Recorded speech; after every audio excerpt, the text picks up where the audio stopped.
Hi guys! As I said in my last video, I live in London now. Specifically, I live in Shoreditch. Now, those of you who know London will probably know that Shoreditch and its surrounding areas are kind of, well, hipster. That's not me saying that. I mean, don't get me wrong, I am saying that, but what I mean is that it's kind of a known fact. Point is, I thought that might be something quite interesting to talk about in a video. Not so much a get to know me, but more get to know where I live and the things I do there deal. So I'm starting with a place called Nightjar, which is right near where I live. When I first moved to London, I was told that it is an underground jazz bar. So I thought to myself, wow, it is so hipster that people actually call it underground. No, I was wrong. It's literally subterranean. It's all decorated like a 1920s speakeasy, which means that a lot of the people who go there dress up in period appropriate clothing. I think that's pretty cool, because I'm into that kind of thing. Dressing up weird. I will admit, I haven't been inside yet, because you usually have to book a table, and I tend to be much more spontaneous when I go out for expensive and ridiculously strong cocktails, but it definitely seems like a place worth checking out.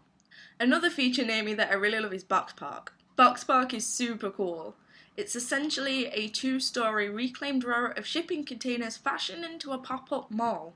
It's got shops on the bottom floor and eateries upstairs that sell really nice and mostly organic food ranging from sushi to falafel to Korean barbecue. Box Park is one of my favourite places to take people who come to visit me because it's so distinct, it's got its own style, it's easy to get to, it's just a nice little place to hang out, have something to eat, maybe get a drink at the Rum Shack. It's also situated in an area where you can see loads of the Shoreditch street art, which is really cool. And then if you walk down the road from Box Park, you get to Brick Lane. And if you know anything about East London's history, then you definitely know Brick Lane, which is mostly now known as Bangla-town. Once you get to the further end of the street, it's a plethora of Indian restaurants, and it's sick. I love Indian food, but I also want to talk about the top end of Brick Lane. I can just never resist an opportunity to gush about the restaurants. One of the most talked about places on Brick Lane, as far as I'm aware, at least in recent years, is the Cereal Cafe.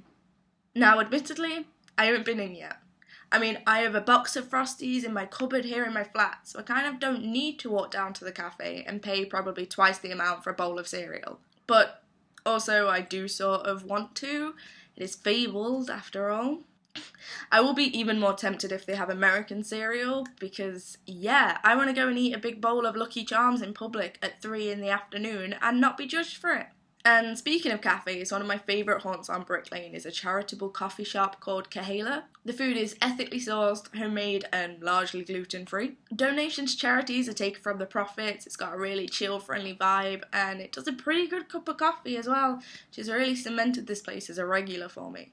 It's just a nice little place to sit and relax, do a bit of people watching while you work, and I really recommend the Leek and Stilton quiche, if you like quiche. I mean, if not, probably just get a sandwich, but the quiche is really good. Brick Lane is also home to something that is a real gift to people like me. By that I mean people who are pretty much guaranteed to get really hungry after a night out and demand a 2 AM trip to a takeaway. Often it's McDonald's or some backstreet kebab shop where I'll get drunkenly carried away ranting about what a disgrace it is that chips and gravy isn't really a thing down here. Honestly, there's one thing I miss about Newcastle. Anyway, back to the point. I stagger out of a bar at 2 AM, eyes glassy, demanding food, and where do I go now?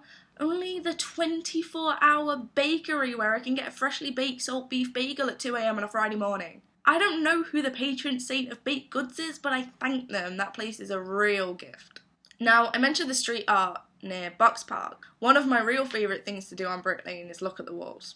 Walking down the street is always a good idea to keep an eye out for interesting art. Over the years there have been Banksies, sticks, ROAs, so if graffiti is your thing, it's definitely a good place to check out. And there's posters everywhere. You can find out about some really interesting stuff going on just a few doors down. There's frequently adverts for the closest vinyl sale, or arrows remind you about the basement vintage market. Brick Lane's got a sick collection of vintage stores and they're well worth a look. The one poster that caught my eye the other day was an advert for a stick and poke tattoo artist. Yeah, none of that gun nonsense, get a real authentic badass stick and poke.